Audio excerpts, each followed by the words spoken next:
من يهده الله ونشهد أن لا إله إلا الله وحده لا شريك له ونشهد أن سيدنا ومولانا محمدا عبده ورسوله أما بعد أعوذ بالله من الشيطان الرجيم بسم الله الرحمن الرحيم واعتصموا بحبل الله جميعا ولا تفرقوا واذكروا نعمة الله عليكم إذ كنتم أعداء فألف بين قلوبكم فأصبحتم بنعمته إخوانا صدق الله العظيم. انتہائی معزز و مکرم حضرات علماء کرام، مشائخ و بزرگان دین، امت مسلمہ کے نوجوانوں اور مسلمان بھائیوں، دوستوں، السلام علیکم ورحمۃ اللہ وبرکاتہ۔ اولاً تو ان حالات سے متعلق تھوڑی سی گزارش کروں گا۔ ہمارے مسلمان ایک ذمہ دار قوم ہے۔ اس طرح کی کوئی حادثہ واقعہ پیش آ جائے تو سب سے پہلے تو ہم کوئی بھی کام کرنے سے پہلے پوری تدبیر اختیار کریں۔ ہر مسلمان ہمارے دین میں اس کو اپنی مال، اپنی جان، اپنی آبرو کی حفاظت کا حکم ہے۔ مسلمان کو ہر چیز کا پتہ ہوتا ہے، اپنے آپ اپنے گرد و پیش سے باخبر ہوتا ہے۔ لیکن اگر کوئی ایسا واقعہ ہو جائے جو انسان کے وسعت میں نہ ہو تو اس کے بارے میں پھر حسرت کا شکار نہیں ہونا چاہیے۔ یہ واقعہ ہو گیا، اگر ہم اس طرح کر لیتے تو یوں ہو جاتا، اس طرح کرتے تو یہ نہ ہوتا، کیونکہ ہمارا تقدیر پر ایمان ہے۔ قُلْ لَن يُصِيبَنَا إِلَّا مَا كَتَبَ اللَّهُ لَنَا۔ ہمیں جو بھی مصیبت پہنچتی ہے وہ الٹپ نہیں ہوتی، اتفاقی نہیں ہوتی، ہماری پیدائش سے پہلے طے شدہ ہے کہ کربوغا شریف میں ایک مرکزی اجتماع منعقد ہوگا، اس میں اتنے لوگ آئیں گے، وہاں پر خیمے لگے ہوں گے، مہمان ہوں گے، بوڑھے ہوں گے، کمزور ہوں گے، پھر وہاں بارش ہوگی اور اس طرح کا لوگوں کو مصیبت پہنچے گی۔ یہ طے شدہ باتیں ہیں، اس میں ذرا برابر بھی فرق نہیں آتا۔ ہاں، ہم جتنا اللہ رب العالمین انسان کو انہوں نے وسعت دی ہے اسی کے مطابق اپنی تدبیر کرے، جس طرح خیمہ لگایا گیا ہے، پانی کا انتظام کیا گیا ہے۔ دوسرا کام، مسلمان اس طرح کے حالات میں گھبرائے نہیں، کیونکہ یہ جو حالات آتے ہیں ہمارے رب کی طرف سے آتے ہیں۔ رب وہ ہوتا ہے جو انسان کی پرورش کرتا ہے، اول سے لے کر آخر تک انسان کی تمام تر مفاد کو ملحوظ رکھ کر جو ذات کسی کی تربیت کرتا ہے اس کو رب کہتے ہیں۔ تو یہ جو ہم کو مشکلات، مصیبت پہنچتی ہے، وہ ہوا مولانا، ہمارا مولا ہم کو اس طرح مصائب میں مبتلا کر دیتے ہیں۔ اب حکمت کیا ہے وہ اللہ کو معلوم ہے، اس میں کتنی حکمت ہوگی، ہماری دینی، ہماری ایمانی، ہماری دنیاوی، ہماری روحانی، جسمانی، کون کون سے فوائد ہے ہمیں تو کوئی پتہ نہیں ہے۔ انسان کا علم تو ناقص ہے، انسان کو تو کسی چیز کا پتہ نہیں ہوتی۔ چھوٹے بچے کی طرح اگر اس کو آپ ٹافی دینے سے منع کرتے ہیں اور اس کو خطرناک قسم کی بیماری ہے، وہ روتا ہے کہ میرے ساتھ والدین ظلم کرتے ہیں، اس کو پتہ نہیں ہوتا کہ اس پر اس کا کیا اچھا نتیجہ مرتب ہوگا جو ہم اس کو ٹافی لینے سے منع کرتے ہیں۔ تو اس طرح کے حالات میں مسلمان گھبراتا بالکل نہیں ہے۔ مصائب میں نہ گھبرانا یہی مومن کی پہچان ہے۔ جو مصائب میں نہیں گھبراتا اس کا اللہ پر ایمان ہوتا ہے۔ جتنا آدمی جلدی گھبرا جاتا ہے اتنا اللہ پر ایمان کمزور ہوتا ہے۔ بڑے بڑے حادثات آئیں گے مسلمانوں پر، غیر مسلموں پر بھی آتے ہیں، انبیاء علیہ الصلوۃ والسلام پر بھی آئے ہیں۔ اشد البلاء الانبیاء ثم الامثل فالامثل، مصائب، مشکلات سب سے زیادہ انبیاء کو پیش آتی ہیں۔ پھر جو نبی کے راستے پر چلتا ہے اس کی ایمان کا طاقتور بننے کے لیے اللہ رب العالمین اس طرح کے حالات لاتے ہیں. تو دوسرا کام ہم یہ کریں، اس طرح کے حالات میں گھبرائے بالکل نہیں. دوڑ دھوپ شور مچانے کی ضرورت نہیں ہوتی. آدمی جتنا کر سکتا ہے، ایک بوڑھا ہے اس کے ہاتھ میں بیگ ہے، اس کے ہاتھ سے بیگ اٹھائے، اس کو پیچھے سے سہارا دے دے، اس کو کمرے میں اندر کر دے، برآمدے میں جگہ دے دے. نوجوان کا کام تو یہ ہوتا ہے کہ وہ مصیبت کی گھڑی میں اپنے آپ کو مصیبت میں ڈال دیتا ہے، لوگوں کو راحت پہنچاتا ہے. اگر ہم سب اچھی جگہ کے لیے دوڑتے ہیں تو ہماری تعلیمات تو ساری اس پر ہوتی ہے کہ ہم ایک دوسرے کا دست و بازو بنے، تو ہم دوسروں کو پہلے جگہ دے دیں. یہ ہمارا عملی مشق ہو جائے گا. تو آپ اس طرح کے حالات سے بالکل نہ گھبرائیں. اللہ جو کرتا ہے اچھا کرتا ہے. اللہ ہم سے زیادہ جاننے والا ہے. اور تیسری بات یہ کہ اگر اس طرح کی مشکلات میں کوئی نقصان ہو جائے، کسی کا مال ضائع ہو جائے، کسی کے کپڑے خراب ہو جائے، کسی کی جانی نقصان ہو جائے، بیمار ہے، گر جائے، ہاتھ ٹوٹ جائے، اس پر صبر کریں. اللہ رب العالمین صبر پر انسان کو جو نوازتا ہے وہ بڑی بڑی مجاہدات اور ریاضات سے بعض اوقات حاصل نہیں ہوتا. صابرین کے بارے میں اللہ فرماتے ہیں اولئک علیہم صلوات من ربہم، صبر کرنے والوں پر اللہ کی طرف سے صلوات اترتی ہے. صلوات نعمت کا اعلیٰ درجہ ہے. ایک تو عام نعمت ہوتی ہے جو کافر پر بھی ہوتی ہے. اللہ نے انسانوں کو، کافر مسلمان دونوں کو آنکھ دی ہے، کان دی ہے، وہ بھی دیکھتے ہیں، چلتے ہیں، زبان بولتے ہیں. بڑی بڑی نعمتیں ہیں انسان کو اللہ نے دیا ہے، کافر کو بھی دیا ہے. بعض نعمتیں کچھ خاص ہوتی ہیں جس کو پھر رحمت کہتے ہیں، وہ اللہ رب العالمین مسلمانوں کو دیتے ہیں، کافروں پر وہ انعام نہیں ہوتا. جس طرح ایمان کی دولت ہے، اچھے اخلاق کی دولت ہے، آخرت کی کامیابی ہے، یہ انسان اللہ رب العالمین مسلمانوں پر رحم فرما دیتے ہیں. تیسری درجہ کا نعمت وہ صلوات ہے. صلوات وہ نعمت ہے، بعض نعمتیں انسان کی زندگی میں اس پر رد عمل کرتا ہے. اللہ نے کسی کو اچھا علم دے دیا، وہ تکبر میں مبتلا ہوا. اللہ رب العالمین نے اور کوئی اچھی حالت دے دی، اس پر اس کو غرور آ گیا، تکبر، عجب آ گیا، تو پھر سے وہ نیچے زوال کا شکار ہو جاتا ہے. صلوات وہ نعمت ہوتی ہے جو اللہ کسی کو دیتا ہے تو اس کے ساتھ اس کی حفاظت بھی کی جاتی ہے، نعمت بھی دی جاتی ہے. نعمت کے بعد وہ ناشکری میں بھی مبتلا نہیں ہوتا، مایوسی میں بھی مبتلا نہیں ہوتا، عجب اور غرور میں مبتلا نہیں ہوتا. یہ نعمت حاصل ہوتی ہے صبر کرنے سے. وبشر الصابرین الذین اذا اصابتهم مصیبہ قالوا انا للہ وانا الیہ راجعون اولئک علیہم صلوات من ربہم. ان لوگوں پر اللہ کی طرف سے صلوات اترتی ہے. تو یہ بڑا نادر موقع ہوتا ہے صبر کرنا مشکلات پر. اس سے انسان کے دل اور ایمان کو جو تقویت حاصل ہوتی ہے وہ بعض اوقات بڑے ریاضات سے حاصل نہیں ہوتی. اللہ تعالی ہماری عافیت سے اپنا قرب اور تعلق نصیب فرمائے. درود شریف پڑھیں.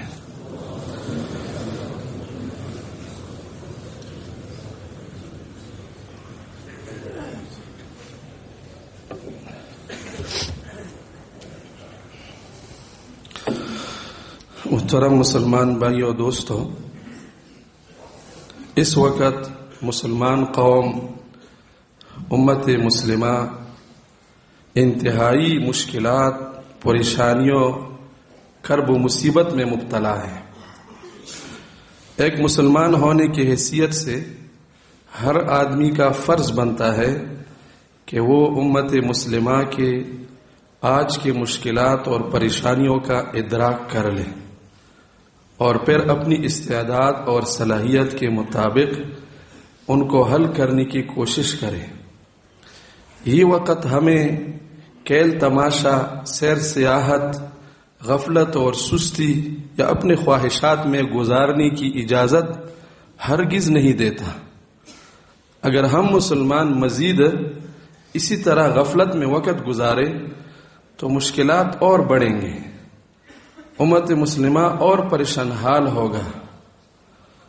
ان بڑی مشکلات اور پریشانیوں میں، مسائل میں دور حاضر کا ایک بہت بڑا مسئلہ اور مسلمانوں کو درپیش ایک بہت بڑی مصیبت مسلمانوں کا آپس میں اسلامی اخوت، بھائی چارہ، دینی اور ایمانی رشتہ میں کمزوری کا واقع ہونا ہے۔ یہ صرف ایک مسئلہ نہیں ہے بلکہ یہ بہت ساری دوسری مسائل کا گڑھ ہے۔ ہماری دین و دنیا کے اجتماعی امور میں خلل اس لیے واقع ہو رہا ہے کہ ہمارے درمیان آپس میں بھائی چارہ اور اخوت نہیں ہے۔ دینی دنیاوی کاموں میں بھی ہماری ترقی اور ہماری خوشی میں بڑی رکاوٹ یہ چیز ہے، لیکن چونکہ ہمیں دنیا سے زیادہ دین عزیز ہے، دین ہمارا سب سے مقدم ترجیح ہے۔ ہماری دینیات کے بہت سارے مسائل میں جو خلل واقع ہوا ہے وہ اسی وجہ سے کہ ہمارے اندر وہ ایمانی اور دینی رشتہ کمزور ہو چکا ہے۔ مثلا آج مسلمانوں کو غلبہ نصیب نہیں ہوتا، مسلمان مغلوب ہے، حالانکہ تعداد میں مسلمان کسی سے کم نہیں ہے، مسلمان وسائل سے بھرپور ہے۔ اس وقت روئے زمین پر لگ بھگ 50 آزاد ریاستیں مسلمانوں کی موجود ہیں، جن کے بادشاہ مسلمان ہیں، جن ممالک کے وزیر اور عہدیدار وہ بھی مسلمان ہیں، ادارے، املاک، جائیداد یہ سارے مسلمانوں کے ہیں۔ لیکن مسلمان اتنے مغلوب ہے کہ اگر وہ کفر اور باطل کی بات مانتے ہیں پھر تو خیر خیریت ہے، لیکن اگر وہ اپنی دینی آزادی کے ساتھ وقت گزارنا چاہتے ہیں، جو ہمارے رب نے ہم کو حکم دیا ہے، ہم مسلمان ہو کر اپنے معاشرے میں اس کو نافذ کرنے کی کوشش کرتے ہیں یا اپنی املاک کی حفاظت کرتے ہیں، تو پھر ہماری حالت وہ ہوتی ہے جو آج فلسطین کی ہو رہی ہے۔ مسلمان امت مسلمہ کا ارض مقدسہ، انبیاء علیہ السلام کا مسکن، ایک پاک زمین جس میں ہمارے مسلمان بھائی رہتے ہیں۔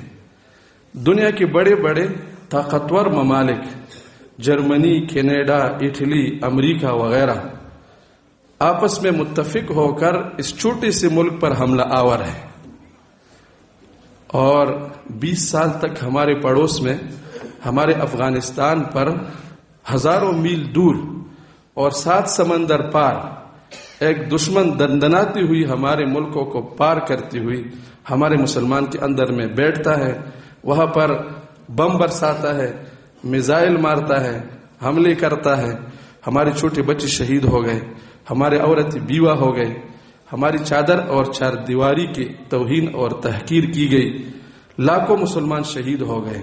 کسی مسلمان نے ان سے پوچھا نہیں کہ ہمارے مسلمان بھائیوں کا خون آپ نے کیوں بہایا؟ یہ جو جنازے میں جا رہے تھے آپ نے ان پر بمباری کر کے شہید کیا، انہوں نے آپ کا کیا نقصان کیا تھا؟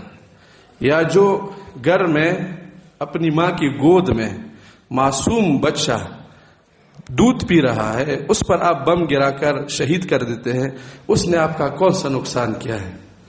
وجہ یہ ہے کہ ہم اس لیے نہیں پوچھ سکتے کسی سے کہ ہمارے اندر ایمانی اخوت نہیں ہے، ورنہ آدمی جتنا بھی کمزور ہو جائے، اگر اس کے بھائی پر کوئی ہاتھ اٹھاتا ہے، اس کے بھائی کو کوئی مارتا ہے، تو پھر وہ کہتے ہیں کہ اب میں کمزور ہوں لیکن وقت آنے پر میں آپ سے اس کا جواب طلب کروں گا۔ اگر کسی میں اتنی ہمت نہ رہے کہ اس کا بھائی کوئی مار دے، اور ایسی مار دے کہ بے دردی سے مار دے، وہ بالکل خاموش رہے، تو اس سے بڑھ کر بغیرت کون ہوگا؟ اور اس سے آگے ایمان کی کمزوری کیا ہوگی کہ اپنے بھائی کی خون کا آدمی جواب طلب نہیں کر سکتا، یا اس پر غم و غصے کا اظہار نہیں کرتا، یا اس سے اس کو پریشانی لاحق نہیں ہوتی، تو اس سے پھر مزید انسان کی ایمانی حالت کیسے کمزور ہوگی؟ ہمارے اپنے اسلامی ممالک میں جس میں سارے مسلمان رہتے ہیں یا اکثریت مسلمانوں کی ہے، سب چاہتے ہیں کہ لا الہ الا اللہ کا نظام نافذ ہو، خصوصاً ہمارے وطن عزیز پاکستان جو بنا لا الہ الا اللہ کے نام پر ہے، لیکن اس میں شریعت نافذ نہیں ہوتا۔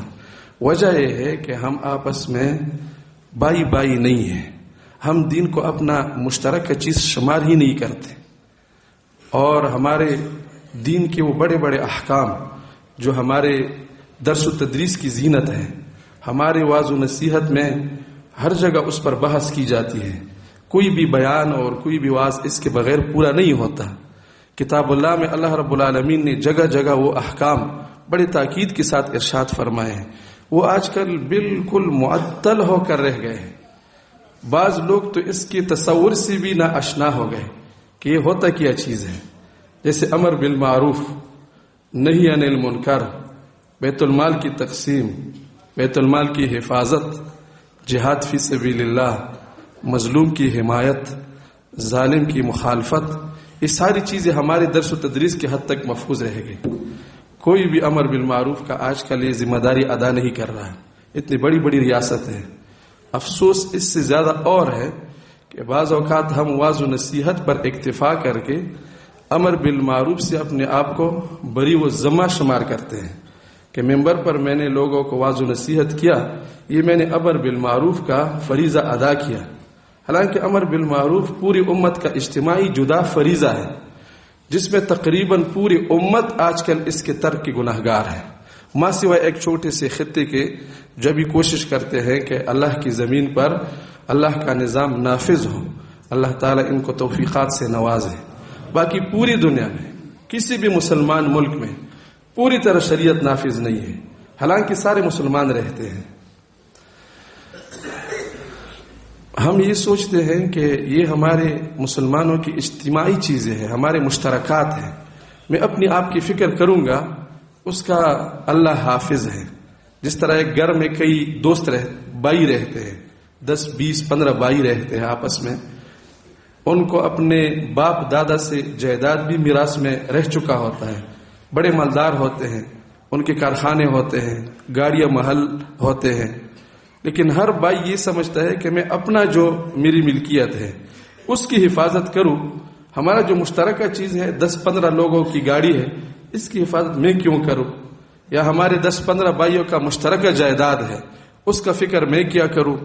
نتیجہ یہ ہوگا کہ اس طرح کا گھر اجڑ جائے گا، اس کی چھت ویران ہوں گے، دیوار اس کے گر جائیں گے، ڈاکو اس کے دروازے لے جائیں گے، سارا ان کا مشترکہ املاک ضائع ہوگا۔ پھر جب دشمن یہ دیکھتا ہے کہ 10 15 بھائی آپس میں ایک دوسرے کی تعاون نہیں کر سکتے، اب جب 15 لوگوں کے املاک کو کوئی نقصان دیتا ہے، اس کو پھر ایک آدمی کی مالیت کا نقصان کرنا کیا مشکل ہے۔ جب ہم امت کی مشترکہ چیزوں کی حفاظت نہیں کرتے تو ہماری ذاتی دینداری بھی غیر محفوظ ہو جائے گی، ہماری نماز بھی غیر محفوظ ہو جائے گی، ہمارا روزہ بھی غیر محفوظ ہو جائے گا، ہمارا حج جہاد بھی غیر محفوظ ہو جائے گا۔ رسول اللہ صلی اللہ علیہ وسلم نے اس کی ایک مثال سے ہمیں سمجھایا ہے کہ الشیطان ذئب کذئب الغنم، انسان کے لیے بھی ایک بیڑیا ہے شیطان، جس طرح کہ بیڑ بکریوں کے لیے ایک بیڑیا ہوتا ہے۔ اب بیڑ بکریاں کسی ریوڑ کا نقصان کرنے میں کوئی رحم نہیں کھاتا، بلکہ اس کو جتنا موقع مل جائے، اگر سیر ہو گیا ہے اب اس کو کھانے کی ضرورت نہیں ہے، پھر بھی اپنی خواہش پورا کرنے کے لیے 1 2 کو تو مار دے گا، اس کی شوق پورا ہو جائے۔ وہ شوق پورا کرنے کے لیے بھی ریوڑ پر حملہ کرتا ہے، اس کو کوئی ضرورت نہیں ہوگی۔ پھر اس ریوڑ میں اگر بکری ایک ساتھ اپنی گھر سے نکل کر چراگاہ تک جاتی ہے، راستے میں اگر کوئی بیڑا کسی بکری پر حملہ کرتا ہے تو سارے ریوڑ والے مل کر اس کی دفاع کرتے ہیں، تو پھر عموماً ایک بیڑیا اتنے بڑے ریوڑ پر حملہ کرنے کا جرأت نہیں کر سکتا، پھر یہ ریوڑ محفوظ رہتا ہے۔ لیکن جب اس ریوڑ میں ایسی بکریاں ہوں جو اپنی طبعی منافرت کی وجہ سے لوگوں کے ساتھ اس کی بنتی نہیں ہے، وہ سمجھتا ہے کہ میں اکیلے میں زیادہ خوش ہوتا ہوں، تو رسول اللہ صلی اللہ علیہ وسلم نے فرمایا یأخذ الشاذ، بیڑیا جب اس ریوڑ سے کوئی بکری اپنی طبیعت کی وجہ سے جدا ہو جائے اسی کو نشانہ کرتا ہے، بیڑیا اس پر حملہ کرتا ہے. والقاسیہ، اور بعض لوگ ایسے ہوتے ہیں کہ وہ مفادات کی وجہ سے جماعت سے مسلمانوں کی جماعت سے مسلمانوں سے ایک طرف ہو جاتے ہیں.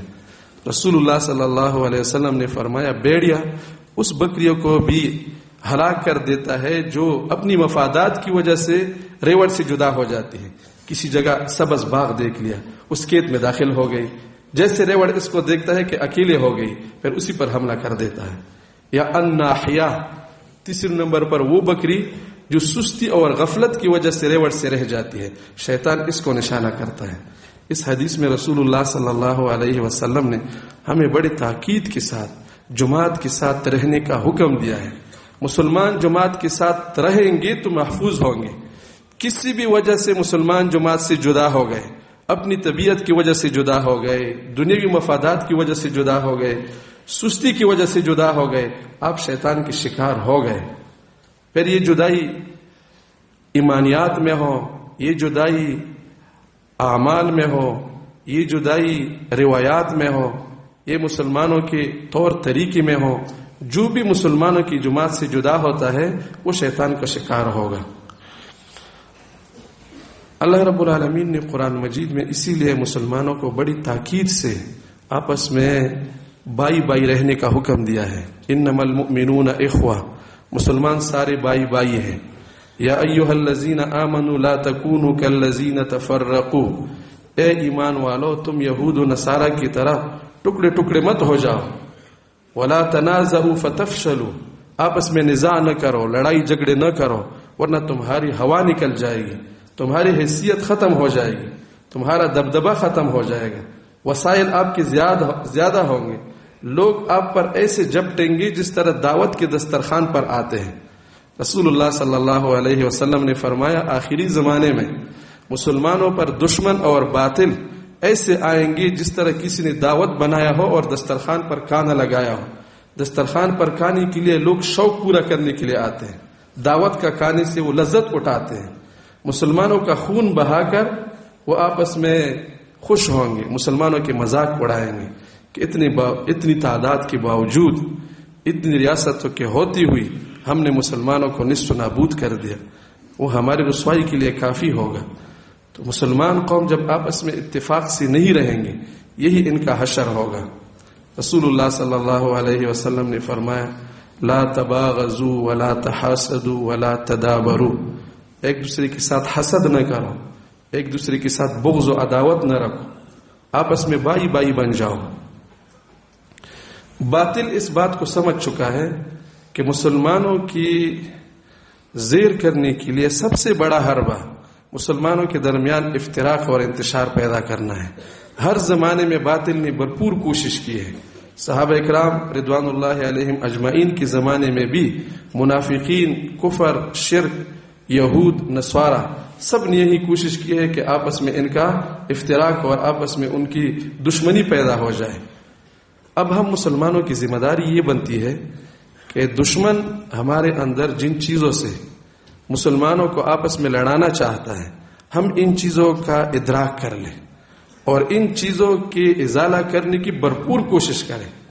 بڑے بڑے دو چیزیں ہیں جس کی وجہ سے امت مسلمہ میں شروع سے روز اول سے دشمن نے افتراق پیدا کرنے کی کوشش کی ہے. سب سے پہلی چیز اس میں عصبیت ہے، خاندانی نسبی عصبیت، قومی نسبی عصبیت یا مذہبی جماعت کی عصبیت. عصبیت کا مطلب یہ ہوتا ہے کہ ایک آدمی حق کی حمایت اور مخالفت کا بنیاد اپنی نسب کو رکھتے، یعنی اگر ان کی نسب میں ان کی خاندان میں حق ہے پھر تو اس پر ڈٹ کر رہ جاتا ہے. لیکن اگر حق دوسری طرف ہے اور ان کے ساتھ اس کی لڑائی آ جائے تو وہ حق کا ساتھ نہیں دیتا، اپنے خاندان کا ساتھ دیتا ہے کہ چونکہ اب حق میرے خاندان کے مقابلے میں آ گیا، میں حق کا ساتھ نہیں دیتا، خاندان کا ساتھ دیتا ہوں. اس کو نسبی عصبیت کہتے ہیں.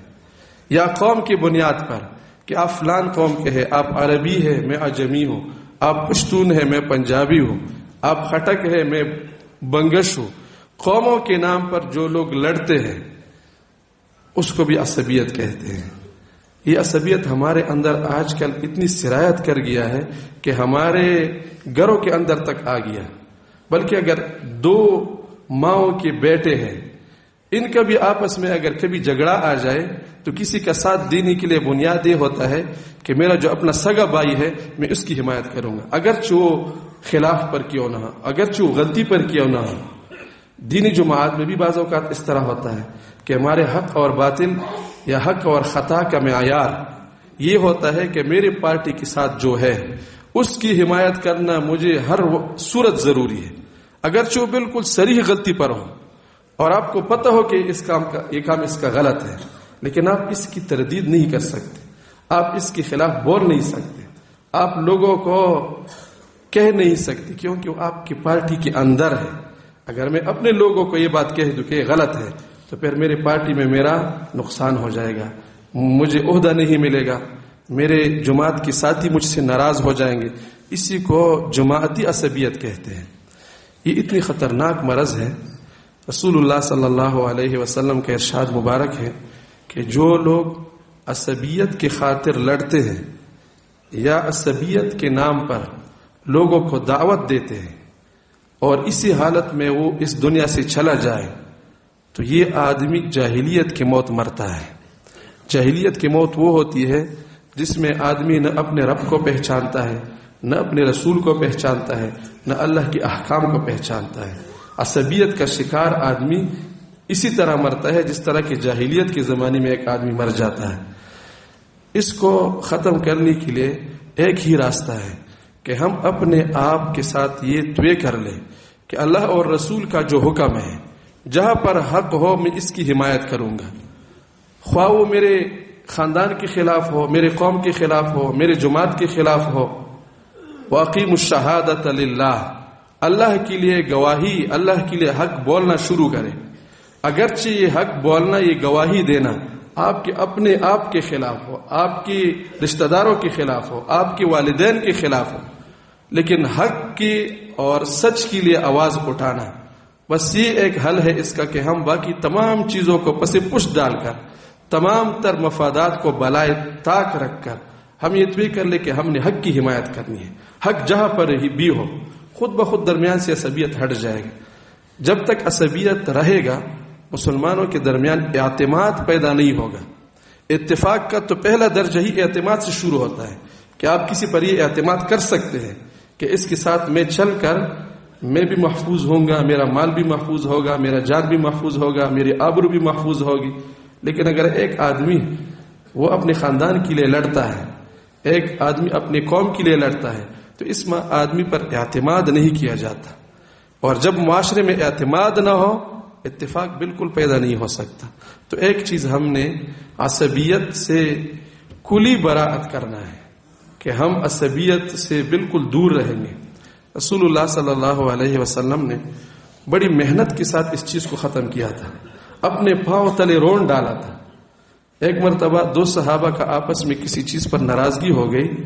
ایک انصاری صحابی تھا اور ایک مہاجر صحابی تھا. تو انصاری صحابی نے اپنے قوم کے لوگوں کو آواز دیا، یا الانصار، انصار صحابہ آ جاؤ. اور مہاجر صحابی نے مہاجرین کے لیے آواز دیا. رسول اللہ صلی اللہ علیہ وسلم جب باہر تشریف لائے بہت ناراض ہو گئے اور ان کو فرمایا کہ تم میں ابھی تک جاہلیت کی عادات باقی ہے. یہ بہت بدبودار کلمہ ہے. قوم کے نام پر، نسب کے نام پر، خاندان کے نام پر لوگوں کو بلانا یہ بہت بدبودار کلمہ ہے. یہ مسلمانوں کے درمیان افتراق اور انتشار پیدا کرتا ہے. اس چیز سے بچنا تمام مسلمانوں کے لیے ضروری ہے. دوسری چیز جو آج کل ہمارے مسلمانوں کے آپس میں افتراق اور انتشار کا بہت بڑا سبب ہے وہ امت مسلمہ کا افراط اور تفرید، حدود سے تجاوز اور اعتدال کے راستے سے ہٹنا ہے. اس امت کی خصوصیت یہ تھی کہ اللہ رب العالمین نے اس کو بڑا معتدل امت پیدا فرمایا تھا. وَكَذَلِكَ جَعَلْنَاكُمْ أُمَّةً وَسَطًا. یہ امت عقائد میں بڑا اعتدال، سیدھے راستے پر چلنے والا امت ہے. یہود و نصارہ کی طرح افراط اور تفرید کا شکار نہیں ہوتا. اس امت کی روایات بڑے معتدل ہیں، اس کی معاملات بڑے معتدل ہیں، اس کی معاشرت بڑی معتدل ہے. سیدھا سادہ صراط مستقیم ہے اس امت کو ملا ہوا. جس طرح یہود و نصارہ افراط و تفرید کی وجہ سے اللہ کی نظروں سے گر گئے اور اللہ رب العالمین نے ان کو منظر عام سے ہٹا دیا، دینی جو پیشوائی ان کو دی گئی تھی ان سے اللہ رب العالمین نے ان کو محروم کر دیا، اسی امت کی لانی کی۔ چونکہ یہود و نصارہ ہم سے پہلے وہ بہت دینی لوگ تھے، وحی کا علم ان کے پاس تھا، عرب لوگوں کو وہ ان پڑھ کہتے تھے، امیین، کہ کچھ جاننے والی نہیں ہے، علم تو ہمارے ساتھ ہے۔ لیکن جب ان میں افراط و تفرید پیدا ہو گیا، اللہ رب العالمین نے ان سے نعمت چھین دیا۔ اس امت کو اللہ رب العالمین نے وحی کا علم دے دیا۔ یہ امت اگر اس وحی کے علم میں افراط و تفرید کا شکار ہو جائے تو اس کا وہی حال ہوگا جو یہود و نصارہ کا ہوا تھا۔ جس طرح اللہ رب العالمین کی غضب ان پر آیا تھا، اس امت پر بھی غضب آئے گا۔ اللہ رب العالمین کا پیمانہ سب کے لیے برابر ہے، سب اللہ کی مخلوق ہے۔ جس گناہ سے اللہ رب العالمین نے یہود و نصارہ کو محروم کر دیا اس نعمت سے، انہی گناہوں سے اس امت پر بھی پٹخار آ جائے گی۔ تو اس امت کا افراط و تفرید، حدود سے تجاوز کرنا، اس میں ایک تو ہمارے جو بیانات، تبلیغات اور تعلیمات ہوتے ہیں یہ بہت اہم ہوتے ہیں۔ آخری زمانے میں خاص کر زبان کا ایک بول یہ تلوار سے بڑھ کر کام کرتا ہے۔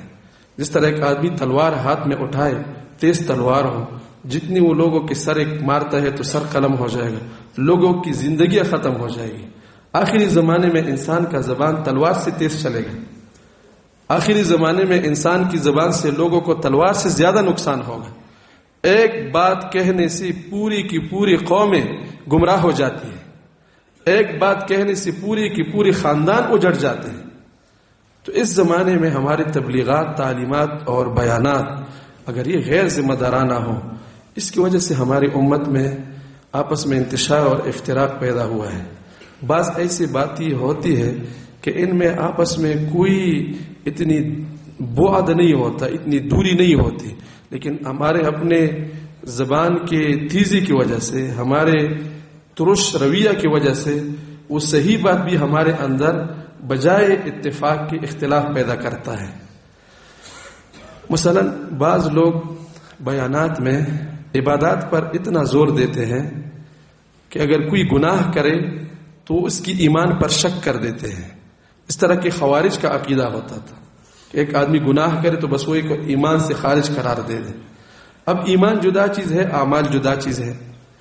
اعمال کی انسان کا اپنا کوٹا ہے اور ایمان کی انسان کی اپنا وہ کوٹا ہے۔ ایک آدمی اگر گناہ کرے تو گناہ کے ہوتی ہوئی بھی آدمی مومن رہ سکتا ہے۔ گناہ کرنے سے ایک آدمی ایمان سے خارج نہیں ہوتا، لیکن اگر ایک آدمی اتنا شدت اختیار کرے اپنے اس رویے میں کہ جو کوئی گناہ گار ہوتا ہے، کوئی گناہ کرے تو اس کو پھر دائرہ اسلام سے خارج قرار دے دے کہ آپ نے یہ گناہ کیا، آپ میں ایمان ہی نہیں ہے۔ اگر آپ میں ایمان ہوتا تو آپ یہ گناہ کیوں کرتے؟ حالانکہ انسان تو کمزور ہے، جذبات سے مغلوب ہو کر، خواہشات سے مغلوب ہو کر کوئی گناہ کرتا ہے، پھر اللہ کے سامنے روتا ہے۔ یہی تو انسان کی وہ خوبی ہے۔ یہ فرشتے کی طرح تو نہیں ہے کہ کوئی گناہ نہیں کرے گا۔ انسان تو گناہ کرے گا، غلطی کرے گا، پھر اللہ کے حضور توبہ کرے گا، اللہ اس کو معاف کریں گے۔ بہترین گناہ کرنے والے وہ ہے جو اللہ کے حضور توبہ کرتے ہیں۔ توبہ تو گناہ ہی سے ہوتا ہے۔ اسی طرح ہمارے بیانات میں بعض ایسی باتیں ہوتی ہے کہ ان کی وجہ سے امت افتراق کا شکار ہوتا ہے۔ تحریک ایمان و تقویٰ نے موجودہ دور کی امت مسلمہ مسلمانوں کی ان چیزوں کا جائزہ لے کر آپس میں مسلمانوں کے اتفاق اور اتحاد پیدا کرنے کے لیے کچھ اصول وضع کیے، اور وہ اصول خاص کر انہی تعلیمات اور بیانات کے حوالے سے ہیں کہ ہم لوگوں کو، کسی مجمع کو دین کے احکام بیان کرتے وقت اگر ان بے اعتدالیوں سے بچ جائے تو انشاءاللہ امت آپس میں جڑ جائے گا۔ ان میں سب سے پہلی بات اور پہلی اصول یہ ہے کہ توحید کے آڑ میں توہین سے ہم بچیں۔ اب عقید توحید ہمارے دین کا بنیادی نقطہ ہے، بنیادی عقیدہ ہے۔ توحید کے بغیر کوئی آدمی مسلمان ہی نہیں ہو سکتا۔ ہماری نبی صلی اللہ علیہ وسلم کا سب سے پہلا پیغام امت کو یہی تھا، یا ایھا الناس قولوا لا الہ الا اللہ تفلحوا، اے لوگو اللہ کو خدائی پر مانو، اللہ کے علاوہ کوئی عبادت کا مستحق نہیں ہے، تم کامیاب ہو جاؤ گے۔ جس طرح اللہ رب العالمین اس کائنات کے پوری تکوینی نظام کا تن تنہا وحدہ لا شریک خالق اور مالک ہے، اسی طرح ہمارے نظامی زندگی کا، ہماری شریعت کو تشکیل دینے کا اختیار بھی صرف اللہ کو حاصل ہے۔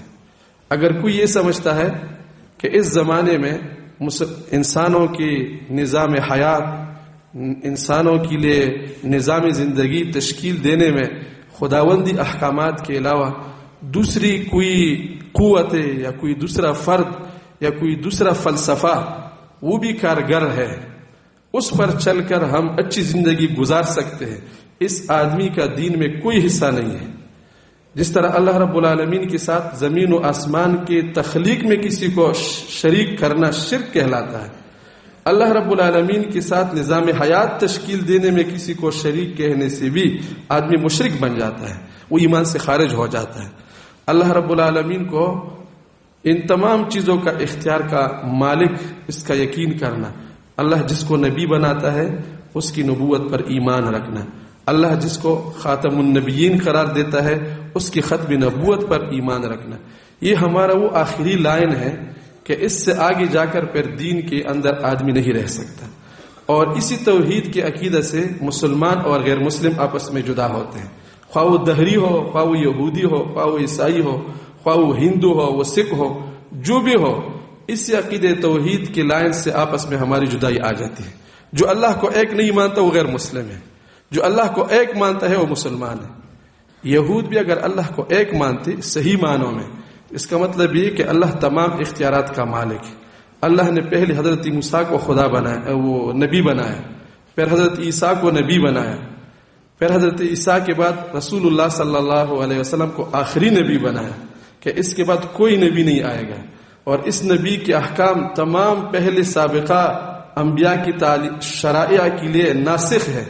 اب اس پر اگر وہ یقین نہیں رکھتے تو اللہ کو تشریع اور شریعت بنانے کا اختیار نہیں دیتے، حقیقت میں وہ اللہ کو اختیارات کا مالک نہیں مانتے، ورنہ اگر اللہ کو اختیارات کا مالک مانتے تو ہماری نبی پر ایمان رکھتے۔ عقیدہ توحید ہمارا بالکل آخری لائن ہے۔ اس کی اہمیت اور ضرورت کو بیان کرنے کے لیے ہمارے ساتھ بڑے بڑے نقلی اور عقلی دلائل موجود ہیں۔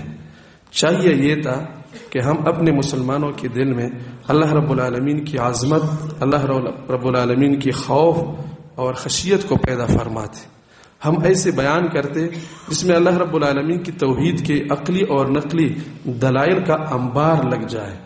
ایک آدمی اللہ کو ایک ماننے کے علاوہ اس کے لیے کوئی اور راستہ نہ ملے۔ ایک تو بالکل پکا ٹکا انادی ہوتا ہے، لیکن جو کچھ نہ کچھ حق تسلیم کرتا ہے، توحید ایسا بیان کرے کہ وہ سمجھ جائے کہ واقعی توحید کا عقیدہ بالکل صحیح عقیدہ ہے۔ لیکن ہم نے ان چیزوں کو نظر انداز کر کے ایسی باتوں کو توحید میں بیان کرنے کی کوشش کی کہ جو ثانوی حیثیت رکھتے ہیں، یا غیر متعلقہ باتیں ہوتی ہیں، یا غیر ضروری باتیں ہوتی ہیں۔ مثلا اگر ایک آدمی کے مخاطبین میں 1000 لوگ ہیں اور وہ ایک ایسی بات کر دیتا ہے کہ 1000 لوگوں میں 500 آدمی اس کی بات سے غلط تاثر لیتا ہے، اگرچہ وہ بات ٹھیک کرتا ہے، بالکل صحیح کرتا ہے، اگر آپ اس سے پوچھے کہ آپ نے ایک ایسی بات کی تو وہ آپ کو صحیح معنی بھی بتائے گا، لیکن اگر 500 لوگ اس سے غلط مطلب لیتے ہیں تو اس بات کرنے کی ضرورت کیا ہے؟ آیا ہمارے ساتھ باتوں کی، ہمارے ساتھ دلائل کی اور ہمارے ساتھ اپنی دین بیان کرنے کے لیے صرف یہی ایک مبہم بات رہ گئی کہ جو مجمع میں آدھے لوگوں کو گمراہی کا شکار کر دے یا آدھے لوگوں کو غلط معنی لینے پر مجبور کر دے؟ ہمارا دین تو، ہمارا نبی تو سراج منیر تھا، روشن سورج کے طرح، سورج کی مانند۔ اس کی زندگی میں، آپ کی تعلیمات میں، آپ کے ہدایات میں کوئی ابہام نہیں ہے۔ جہاں سے ابہام آ جاتا ہے وہاں سے راستے جدا ہو جاتے ہیں، وہاں سے اعتماد ختم ہو جاتا ہے۔ لہٰذا ہم توحید بیان کرنے میں ایسی کوئی بات بیان نہ کریں جس سے لوگ یہ سمجھے کہ انہوں نے گویا کہ انبیاء علیہ الصلاۃ والسلام یا اولیاء اللہ یا شاعر اللہ کے آداب کا خیال نہیں رکھا۔ جو لوگ توحید بیان کرتے ہیں وہ بھی ان چیزوں کو مانتے ہیں۔ ہم یہ نہیں کہتے کہ وہ انبیاء کی وہ توہین کرتے ہیں یا شاعر اللہ کی تعظیم نہیں کرتے، لیکن بات ایسی کر دیتے ہیں کہ لوگوں کے دل میں شک پڑ جاتا ہے، لوگ اس سے غلط مطلب لیتے ہیں. لہذا توحید بیان کرنے میں ان چیزوں کا بھرپور خیال رکھا جائے کہ اللہ رب العالمین کی عظمت لوگوں کے دل میں پیدا ہو جائے، اللہ رب العالمین کی خشیت لوگوں کے دل میں پیدا ہو جائے، لوگوں کو اللہ رب العالمین سے محبت پیدا ہو جائے. نہ یہ کہ آپ کے مخاطبین میں انبیاء علیہ الصلوۃ والسلام کے بارے میں بدگمانیاں پیدا ہو جائے، شکوک پیدا ہو جائے، یا اولیاء اللہ سے ان کے دلوں میں دوری پیدا ہو جائے، ان چیزوں کو غیر اہم سمجھے. نبی اگرچہ خدا نہیں ہے، امت کے لیے اہمیت تو بہت رکھتا ہے.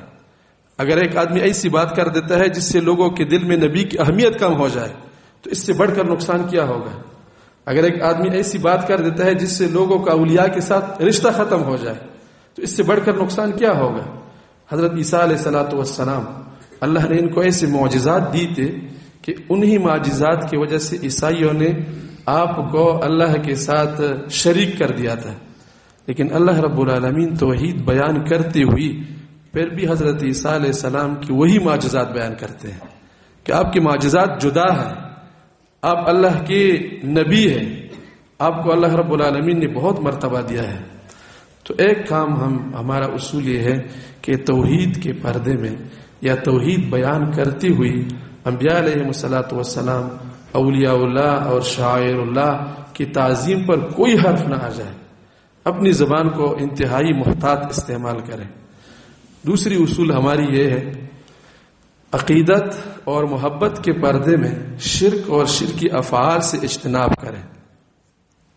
انبیاء علیہ الصلوۃ والسلام کے ساتھ، خصوصاً ہمارے اپنے نبی کے ساتھ محبت ہماری دین کا حصہ ہے. رسول اللہ صلی اللہ علیہ وسلم کے ارشاد مبارک ہے، جو آدمی مجھے اپنے آپ، اپنے والدین اور پوری دنیا لوگوں سے میں زیادہ محبوب نہ ہو جاؤ، وہ کامل مومن نہیں ہے. ہماری ایمان کی تکمیل نبی صلی اللہ علیہ وسلم کی محبت پر ہوتی ہے. اولیاء اللہ کے ساتھ محبت، شاعر اللہ کی تعظیم، یہ ہمارے قرآنی ہدایات ہے. وَمَن يُعَظِّمْ شَعَائِرَ اللَّهِ فَإِنَّهَا مِن تَقْوَى الْقُلُوبِ. جو اللہ کی شاعر کی تعظیم کرتا ہے، اللہ کی شاعر مساجد ہے، کتاب اللہ ہے، اولیاء اللہ ہے، مشائخ و بزرگانی دین ہے، علماء ہے، ان سب کی تعظیم کرنا انسان کی دل کی تقوی سے پیدا ہوتا ہے. یعنی وہ گناہوں سے بچنے والا دل، اللہ سے ڈرنے والا دل، خوف خدا رکھنے والا دل، اس میں شاعر اللہ کی تعظیم ہوتی ہے. اب یہ چیزیں تو ہمارے دین میں مطلوب ہے. انبیاء علیہ الصلوۃ والسلام کے ساتھ محبت بھی مطلوب ہے، شاعر اللہ کی تعظیم بھی مطلوب ہے. لیکن اگر اس چیز کو ہم اپنے حدود میں نہیں رکھتے، کسی نبی کو اللہ رب العالمین کی صفت ثابت کر دیتے ہیں، مثلا کسی نبی کو اللہ کی طرح علم ثابت کر دیتے ہیں، یا بعض لوگ کہتے ہیں کہ ہم نبی کو اللہ کی طرح علم ثابت نہیں کرتے، ہمارا تعبیر اس طرح ہے. اس طرح میں نے اس سے پہلے عرض کیا، ایسی تعبیر کی کیا ضرورت ہے جس سے بعض لوگ یا اکثر لوگ وہ غلط مطلب نکالتے ہیں. ہماری نبی کی صفات بیان کرنے کے لیے بہت سارے الفاظ ہیں، کتاب اللہ میں بھی ہے، سنت رسول میں بھی ہے. ان کو بیان کرنے سے اللہ کی نبی کی محبت دل میں پیدا ہو جاتی، بھرپور طریقے سے پیدا ہو جاتی. ہم ان ساری چیزوں کو نظر انداز کر کے ایک مبہم بات کو لے لیتے ہیں، جس مبہم بات سے ناسمجھ لوگ وہ تو گمراہی کا شکار ہو جاتے ہیں، جو سمجھدار ہوتے ہیں وہ شک و بدگمانیوں میں مبتلا ہو جاتے ہیں. لہٰذا اس باب میں بھی ہم احتیاط سے کام لیں. نبی صلی اللہ علیہ وسلم کے ساتھ محبت کی تعلیمات بھرپور، ہدایات بھرپور دے دیں، لیکن ایسا نہ ہو کہ نبی کے ساتھ محبت حدود سے تجاوز کر کے شرک تک پہنچ جائے یا شرک کے افعال میں انسان مبتلا ہو جائے. کسی کے ساتھ محبت و عقیدت کا ایسے انداز میں ترغیب دینا کہ وہ بیچارہ جھک کر اس کے پاؤں میں گر جائے. اب ایک آدمی 1000 مرتبہ کہے کہ میرے دل میں اللہ کے علاوہ اور کوئی خدا نہیں ہے، لیکن کسی مخلوق کے سامنے سر جھکا کر سجدہ لگاتا ہے، اس پر فتوی کفر کا لگ جائے گا، وہ دائرہ ایمان سے خارج ہو جائے گا. تو کسی کو عقیدت میں اتنی حد تک لے جانا، کسی کے ساتھ محبت کا درس اتنا حدود سے آگے لے جانا کہ وہ کسی کے سامنے گر کر جس طرح خدا کے سامنے آدمی گر جاتا ہے، یہ بھی اعتدال کے راستے سے ہٹ جانا ہے. اس چیز کا ہمیں خیال رکھنا چاہیے. تیسری چیز جو ہماری تحریک کا اصول ہے مسلمانوں کے اتفاق و اتحاد کا، وہ یہ کہ ہماری دین کے چونکہ عالمگیر دین ہے اور اس دین کو پوری دنیا تک پہنچانے کے لیے، اس کی حفاظت کرنے کے لیے، اس کو نافذ کرنے کے لیے بہت سارے شعبوں کی ضرورت ہوتی ہے. جس طرح ہمارا ایک اجتماع ہے، اب اس اجتماع کو صحیح طریقے سے کرنے کے لیے بہت سارے شعبہ جات کام کرتے ہیں. پانی کا اپنا شعبہ ہے، بجلی کا اپنا شعبہ ہے. اسی طرح ہمارا دین کی حفاظت اور اشاعت کے لیے مسلمانوں کے اوپر اجتماعی کام ہماری دینی فرائض ہیں. جس طرح دعوت و تبلیغ ہے، جہاد فی سبیل اللہ ہے، تعلیم و تعلم ہے، اصلاح و تربیت ہے. یہ ساری چیزیں ایسی ہیں کہ یہ امت کے اجتماعی فرائض ہیں، کیونکہ ہم آخری نبی کے وارث ہیں، ہم آخری نبی کے امتی ہیں. پہلے امتوں میں ایک نبی کے جانے کے بعد دوسرا نبی آتا تھا. ہماری نبی کی اس دنیا سے رحلت کرنے کے بعد کوئی نبی نہیں آئے گا. اس نبی کا کام امتی کے کندھوں پر پڑ گیا ہے. اب جو کام نبی کرتا تھا وہ یہی امتی کرے گا. تو ہماری نبی نے دعوت و تبلیغ کیا ہے، ہماری نبی نے جہاد فی سبیل اللہ کیا ہے، ہماری نبی نے تعلیم لوگوں کو دیا ہے دین کا، ہماری نبی نے لوگوں کی اصلاح و تربیت کی ہے. یہ ہمارے ذمہ ہے. لیکن اس میں ہم سے ایک کوتاہی ہوتی ہے، وہ یہ کہ جو آدمی جس شعبے کے ساتھ لگ جاتا ہے، مثلا ایک آدمی اللہ کے راستے میں جہاد کے لیے اپنے آپ کو نکال دیتا ہے، تو بعض اوقات اس کے دل میں دین کی دوسری شعبوں کے بارے میں اپنا شعبہ متعارض معلوم ہوتا ہے. وہ یہ سمجھتا ہے کہ جہاد فی سبیل اللہ اور دعوت و تبلیغ یہ آپس میں باہم متعارض چیزیں ہیں. جو جہاد کرتا ہے وہ تبلیغ نہیں کرے گا، جو تبلیغ کرتا ہے وہ جہاد نہیں کرے گا. اسی طرح جو لوگوں کی اصلاح و تربیت کا کام خانقاہوں میں کرتا ہے، وہ یہ سمجھتا ہے کہ یہ پڑھنے پڑھانے والے یہ جو خانقاہ میں نہیں آتے تو وہ کام اس کا کوئی معنی نہیں ہے. اور جو پڑھتے پڑھاتے ہیں وہ کہتے ہیں کہ اصل کام تو نبی کا تعلیم دینا ہی ہوتا ہے. جس نے کتاب نہیں پڑھی خانقاہ میں جا کر وہ جتنے بھی مجاہدہ اور ریاضات کرے وہ بالکل فضول ہے. ان چیزوں کا آپس میں ہم باہم متعارض سمجھتے ہیں، حالانکہ یہ بالکل غلط بات ہے. یہ سارے شعبے دین کے لیے ایسے ہیں جس طرح کسی ہمارے جسم کے لیے جسم کے اعضاء ہیں، ہاتھ پاؤں ناک کان وغیرہ. اب اگر کوئی یہ کہہ دے کہ صرف ہاتھ ہی جسم پورا انسان ہے، یا صرف آنکھ ہی پورا انسان ہے، یا صرف پاؤں ہی پورا انسان ہے، تو یہ اس کی ناسمجھی ہوگی. یہ سارے حصے مل کر دین بنتا ہے. لہذا ان شعبوں کے ساتھ ہمارا رویہ یہ ہو. پہلے تو ہر انسان کو اتنی وہ موقع نہیں ملتا کہ وہ ان تمام شعبوں میں کام کرے. اگر کسی کو اللہ نے دیا ہے تو وہ شکر کرے. جس طرح عبداللہ ابن المبارک رحمہ اللہ سال کے کسی حصے میں جہاد میں جاتے تھے، کبھی دعوت و تبلیغ کرتے تھے، پھر طلباء کو پڑھاتے تھے، لوگوں کی اصلاح و تربیت کرتے تھے. اگر کسی کو یہ سارے مواقع ملے ہیں بڑی اچھی بات ہے. لیکن اگر کسی کو صرف ایک ہی شعبہ میں خدمت کی توفیق ہو رہی ہے تو وہ اپنی شعبے میں دلجمی سے کام کرے، دوسرے شعبوں کا دل سے قدر کرے. ایسا سمجھے جس طرح وہ ہمارے دین کا کام کرتا ہے. ایک شعبے میں ہو کر جو دوسری شعبے والی کی تحقیر یا اس کے لیے رکاوٹ بنتا ہے وہ دین کا خرفہ نہیں ہے. اگر ایک آدمی جہاد میں جا کر دعوت و تبلیغ کے لیے رکاوٹ بنتا ہے یا تعلیم و تعلم کے لیے رکاوٹ بنتا ہے، لوگوں کو اس سے منع کرتا ہے، تو اس کا مطلب یہ ہے کہ وہ اپنا کام کرتا ہے، دین کا کام نہیں کرتا. جو دین کا کام کرے گا وہ ان تمام شعبوں کو اپنا کام سمجھیں گے. آج مسلمانوں میں اس چیز کی بہت ضرورت ہے. جو مسلمان جس شعبے میں لگا ہے اس میں بھرپور طریقے سے کام کرے. اس میں اگر کوئی کمی کوتاہی ہے تو اس کی اصلاح کرے. ہم آپس میں بائی ہیں. اگر کسی میں کوئی غلطی ہے تو بھائی اس کو تنہائی میں بٹھا کر خیرخواہی کے ساتھ بتاتا ہے. بھائی کی غلطی کو کوئی لاؤڈ سپیکر پر بیان نہیں کرتا. ہم اگر مسلمانوں کو بھائی سمجھتے تھے تو ہم ان کو لاؤڈ سپیکر میں نام لے کر ان کی برائی نہیں بیان کرتے تھے. در حقیقت ہم ان کو اپنا بھائی سمجھتے نہیں ہیں. اپنے بیٹے بھائی کو لاؤڈ سپیکر پر کوئی ہدایت نہیں کرتا، چپکے سے ان کو کہتے ہیں بھائی یہ بات آپ کی غلط ہے، اس کی اصلاح کرو. تو ہم کو بھی ایک دوسرے کی اصلاح خیرخواہی کے ساتھ کرنی چاہیے، لیکن ایک دوسرے کی توہین اور تحقیر کرنے کی قطعی اجازت نہیں ہے.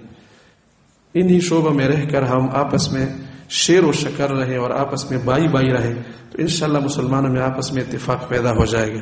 اور چوتھی چیز یہ کہ چونکہ ہمارا دین تا قیامت آنے والے انسانوں کے لیے مشعل راہ ہے، اللہ رب العالمین نے اپنے کلام کتاب اللہ میں اور ہماری نبی نے اپنی سنت میں امت کے لیے ہدایات اور احکامات دی ہے، لیکن اس کے ساتھ ساتھ ہر زمانے میں نئے نئے مسائل پیدا ہوں گے۔ ان مسائل کے حل کے لیے امت کے جو فقہاء علماء ہوتے ہیں، قرآن و حدیث، قرآن و سنت کی اصول کی روشنی میں ان مسائل کا حکم استنباط کریں گے۔ جن لوگوں میں اللہ رب العالمین نے اتنی زیادہ استعداد نہیں رکھی، وہ ان کی اتباع کریں گے، وہ ان کے پیچھے جا کر عمل کریں گے۔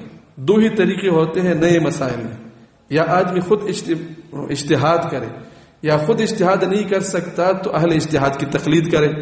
فاسألوا اہل الذکر ان کنتم لا تعلمون، تم اگر خود نہیں سمجھتے تو اہل علم سے پوچھے، وہ جو آپ کو حکم بتا دے اسی پر عمل کرے۔ اس میں بعض اوقات ایسا ہوتا ہے کہ جو آدمی کسی مسئلہ میں استنباط اور اجتہاد کرتا ہے اور کسی مسئلہ میں اس کی ایک رائے بنتی ہے، اب یہ رائے ہماری شریعت میں مجاز ہے، اس کی اجازت دی گئی ہے، یعنی جس مسئلہ میں کتاب اللہ اور سنت رسول کی واضح نصوص نہ ہو اور اس میں امت کا اجماع نہ ہو، تو ان احکام میں اگر ایک فقیہ اور مجتہد اپنی رائے قائم کرتا ہے تو ہماری شریعت میں اس کی اجازت ہے، بلکہ یہ امر مندوب ہے، مرغوب فیہ ہے۔ رسول اللہ صلی اللہ علیہ وسلم نے فرمایا مجتہد کبھی صحیح ہوتا ہے، کبھی خطا ہوتا ہے، اگر صحیح ہو جائے تو 2 اجر ملتے ہیں، خطا ہو جائے پھر بھی 1 ثواب ملتا ہے۔ تو جو لوگ کوشش کرتے ہیں والذین جاہدوا فینا لنہدینہم سبلنا، اللہ ان کے لیے راستے کھول دیتے ہیں۔ علمی اجتہاد ہو، عملی اجتہاد ہو، عملی کوشش بھی ہوتی ہے، مجاہدین کوشش کرتے ہیں، دشمن کے خلاف لڑتے ہیں، اپنا مال لگاتا ہے، اپنی جان لگاتے ہیں، اور آپ یہاں پر آ کر اپنی محنت کرتے ہیں، تہجد کے لیے اٹھتے ہیں، ذکر و اذکار کرتے ہیں، معمولات کرتے ہیں، آپ کے لیے اللہ راستے کھول دیں گے۔ لیکن اس میں جب ایک آدمی کو یہ مسئلہ کا حل نکالتا ہے، دوسرا آدمی اس کے خلاف رائے قائم کرتا ہے، ان دونوں کو ہماری دین میں اجازت ہے۔ یہ بات سمجھنے کی ہے کہ جو مسائل منصوص نہیں ہیں، شریعت میں اہل اجتہاد کو اپنی رائے قائم کرنے کی اجازت ہے۔ اب جب شریعت نے اجازت دے دیا تو شریعت نے اختلاف کا بھی اجازت دے دیا، مطلب یہ کہ اختلاف بھی ہماری شریعت میں اس کی اجازت ہے۔ اب جس چیز کی ہماری شریعت ہم کو اجازت دیتے ہیں، ہم اس کو اجازت نہیں دیتے کہ آپ میرے رائے کے خلاف رائے قائم نہ کرو، تو ہم اپنی دین کے اصول کو پامال کر دیتے ہیں، ہم اپنی شریعت کی اصول کو پامال کر دیتے ہیں، یا ہم یہ سمجھتے ہیں کہ میں نے جو رائے قائم کی ہے وہ بالکل کتاب اللہ اور سنت رسول ہے، کتاب اللہ اور سنت رسول کے خلاف کرنا جائز نہیں ہے۔ یہ دونوں باتیں غلط ہیں۔ آپ کے ساتھ رائے کا اختلاف کیا جا سکتا ہے، لہذا اپنے ساتھ کسی کے اختلاف رائے کو اتنا برا نہ سمجھے کہ آپ اس کے ساتھ پھر وہ حسن سلوک کا معاملہ بھی چھوڑ دیں۔ غیبت جو قطعی حرام ہے، اس کے پیچھے پھر غیبت کرتے ہیں، لیکن جو چیز ہماری شریعت میں جائز ہے اس کی اجازت نہیں دیتے، اس کے خلاف پروپیگنڈا کرتا ہے، اس کی توہین کرتے ہیں۔ تو اپنی رائے کے اس میں مخالفت میں دوسرے لوگوں کی تنقیص اور توہین سے بچنا، یہ چیز اگر مسلمانوں میں آ جائے، مسلمانوں میں آداب الخلاف کا اہتمام ہو جائے، کسی کے ساتھ اختلاف کے ہوتی ہوئی بھی اس کا احترام کرے، تو یہ امت جڑ جائے گا۔ ضروری نہیں ہے کہ ہمارے اندر آپس میں رائے میں اختلاف ہو تو اس سے ہمارا اتفاق قائم نہیں ہو سکتا۔ جو ہمارے مذہب کے ائمہ ہیں، ہمارے مذہب کے اماموں کا آپس میں بہت بڑا اختلاف رہا ہے، لیکن باوجود اختلاف کا ان کا آپس میں عقیدت اور محبت کا یہ عالم تھا۔ امام شافعی صاحب مذہب رحمہ اللہ تعالی، اس کے متعلق ہے کہ جب ان کی مجلس میں ہمارے مذہب کے امام نعمان بن ثابت کا تذکرہ ہو جاتا تو آپ جذبات میں آ جاتے اور آپ اشعار پڑھتے تھے۔ امام شافعی رحمہ اللہ بڑے کمال درجے کے شاعر تھے، انہوں نے خود کہا ہے کہ علماء کے ساتھ شعر پڑھنا اچھا نہیں لگتا، ورنہ اگر یہ بات نہ ہوتی تو اپنے زمانے کی جو بہت بڑی لبید نامی شاعر ہے میں اس سے بھی بڑا شاعر ہوتا، لیکن میں زیادہ اشعار اس لیے نہیں پڑھتا کہ پھر لوگ کہیں گے کہ علماء کو کیا ہو گیا کہ اشعار پڑھتے ہیں۔ تو وہ جب اسی طرح آپ کے مجمع میں، آپ کے مجلس میں امام ابو حنیفہ کا ذکر کوئی کرتا تو آپ اشعار پڑھتے تھے ہمارے امام کے محبت میں۔ اعد ذکر نعمان لنا ان ذکرہ هو المسك يتزوع ما يتكرر، نعمان ابن ثابت کا نام بار بار لیا کرو. یہ نام اتنا خوشبودار ہے، جتنا آپ نعمان نعمان کہیں گے اتنا مجلس میں خوشبو پھوٹے گا، اتنا مجلس معطر ہوگا. ان کا آپس میں اتنا عقیدت اور محبت کا عالم تھا. جن لوگوں نے ہمارے لیے مذاہب قائم کیے وہ تو آپس میں محبت رکھتے ہیں، اور جو ان کی مقلدین ہیں وہ آپس میں ان مسائل میں ایک دوسرے کے ساتھ دست و گریبان ہیں. ایک ہاتھ اٹھاتا ہے رفع یدین کرتے ہے، دوسرے نہیں کرتا. جو کرتا ہے ان کی نماز بھی صحیح ہے، جو نہیں کرتا ان کی نماز بھی صحیح ہے. کوئی اپنے ہاتھ کو ناف کے نیچے باندھتا ہے، کوئی سینے کے اوپر باندھتا ہے، دونوں کی نماز صحیح ہے. آپ کسی بھی مذہب کے علماء سے پوچھیں کہ اگر سینے پر ہاتھ رکھ کر ایک آدمی نماز پڑھے تو اس میں کوئی وہ نقصان ہے کہ نہیں ہے، وہ آپ کو کہے گا بالکل ٹھیک ہے. البتہ آپ امام ابو حنیفہ کے ماننے والے ہیں تو آپ ناف کے نیچے رکھیں، آپ کے لیے اچھا یہ ہے کیونکہ آپ نے ان کو مانا ہے. تو ان مسائل میں آپس میں ایک دوسرے کی رائے کا احترام کریں، اختلاف رائے کے ہوتی ہوئی آپس میں محبت اور الفت کا رشتہ قائم کریں. یہ 4 اصول اگر ہمارے اندر آ جائے تو انشاءاللہ امید ہے کہ آج کل جو ہمارے مسلمان بھائیوں کا آپس میں اختلاف ہے وہ ختم ہو جائے گا. تحریک ایمان و تقویٰ کے جو مرکزی اجتماعات ہوتے ہیں یا دوسرے علاقوں میں اجتماع ہوتے ہیں، ان میں تحریک ایمان و تقویٰ کے جو پیغام ہوتا ہے لوگوں کو دیا جاتا ہے، تو ان میں ایک بہت بڑا پیغام یہ ہے کہ یہاں پر آنے والے ہم ان سے مطالبہ کرتے ہیں کہ اس وقت امت مسلمہ کو اس چیز کی بہت اشد ضرورت ہے. ہم امت مسلمہ کا آپس میں اتفاق پیدا کرنے کے لیے کردار ادا کریں، اپنے دلوں کو بڑا رکھیں، اپنے آپ میں ایثار کا جذبہ پیدا کریں. جس طرح ایک پل ہوتا ہے، پل جب 2 شہروں کو آپس میں ملاتا ہے تو پل کے اوپر لوگ پاؤں رکھ کر ایک دوسری طرف آتے جاتے ہیں، پل کوئی شکایت نہیں کرتا.